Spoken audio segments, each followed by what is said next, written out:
नमस्कार कांचन वर्ल्ड या चॅनलमध्ये आपलं स्वागत आहे. तर आज तुम्हाला मी स्वादिष्ट अशी मटार पुलावची रेसिपी दाखवणार आहे. तुम्ही कधी असं तुपामध्ये फोडणी देऊन कांद्याला तडका दिलेला आहे का पुलावला? नसेल तर ही रेसिपी तुमच्यासाठीच आहे. अगदी सोपी रेसिपी आणि एकदम रेस्टॉरंट स्टाईलमध्ये ही रेसिपी आहे. जी तुम्ही कधी बघितलीही नसेल ती मी रेसिपी तुम्हाला दाखवणार आहे. तर शेवटपर्यंत बघा की मटार पुलाव कसा बनवलेला आहे. तर चला सुरुवात करूया. तर सुरुवातीला मी इथे पॅनमध्ये 2 चमचे गाईचं तूप घेतलेलं आहे. तुम्ही कोणतंही तूप वापरू शकता. त्यामध्ये खडे मसाले म्हणजेच 1 मोठी दालचिनी घेतलेली आहे. 2 घेतलेल्या आहेत वेलची, जे आपण चहासाठी वापरतो आणि 2 लवंग घेतलेल्या आहेत आणि 7-8 काळी मिरी घेतलेली आहेत आणि 2 तमालपत्र घेऊन तुपामध्ये परतून घेतलेलं आहे. 1 मिनिटं खडा मसाला असं परतून घ्यायचा आहे की त्याचा स्वाद छान तुपामध्ये येतो. मोठी मिरची जी आहे ती आडवी आणि उभी कापून घेतलेली आहे. तुम्हाला किती तिखट पाहिजे असेल त्याप्रमाणे तुम्ही घेऊ शकता, वाढवू शकता. इथे मोठा कांदा मी अर्धा कांदा असा बारीक कापून घेतलेला आहे आणि अर्धा कांदा ठेवून दिलेला आहे बाजूला. इथे मी अद्रक आणि लसूण ह्याची पेस्ट बनवलेली आहे आणि ती तेलामध्ये, तुपामध्ये चांगली परतून घेतलेली आहे.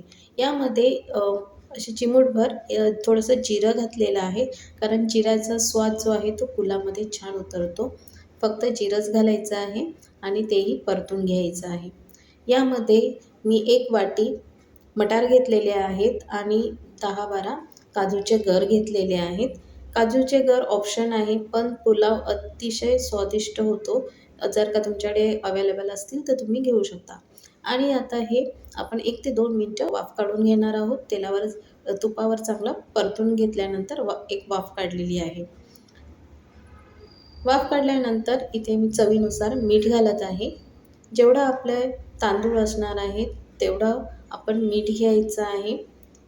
इथे मी एक चमचा मीठ घेतलेला आहे आणि आता पाणी मी इथे 1.5 ते 2 कप घेतलेलं आहे पाणी. कारण मी 1.5 वाटी तांदूळ घेतलेले आहेत, त्यानुसार मी इथे पाणी घेतलेलं आहे. आता 5 मिनिटानंतर बघा पाणी छान असं उकळी आलेली आहे. मटारसुद्धा थोडे शिजलेले आहेत. आता इथे मी तांदूळ घेणार आहे. तांदूळ तुमच्या आवडीने घ्यायचा आहे.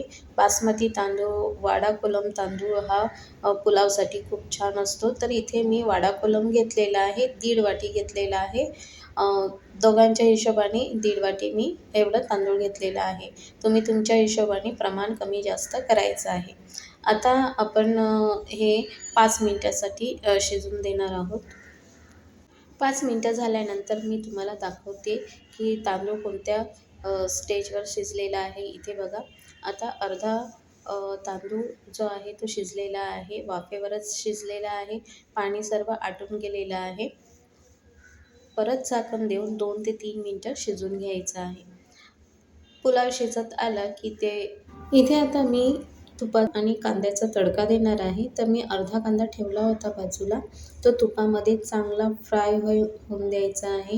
जिथपर्यंत काळा पडत नाही, असा ब्राऊन होत नाही तिथपर्यंत कांदा तुपामध्ये फ्राय करायचा आहे. ही जर का स्टेप केली ना तर पुलाव आणखी रेस्टॉरंट स्टाईलमध्ये बनतो आणि पुलाव जो आहे अगदी मस्त छान फुलतो. त्यामुळे वरून असा हा तडका द्यायचा आहे. तर बघा इथे तडका दिलेला आहे आणि आता पुलावला 5 मिनिटं ते 7 मिनिटं दमवर ठेवायचं आहे. म्हणजे एकदम स्लो गॅसवर पुलाव आणखी आपण शिजलेला तर आहे, पण आपण दम द्यायचा आहे त्याला. तर इथे 5 मिनिटं मी ठेवलेलं आहे. त्यानंतर तुम्हाला मी सर्व्ह करून दाखवते की पुलाव किती छान झालेला आहे. हे बघा इथे फक्त पुलावबरोबरच आपलं जेवण होतं. दुसरी कोणतीही भाजीची आवश्यकता लागत नाही.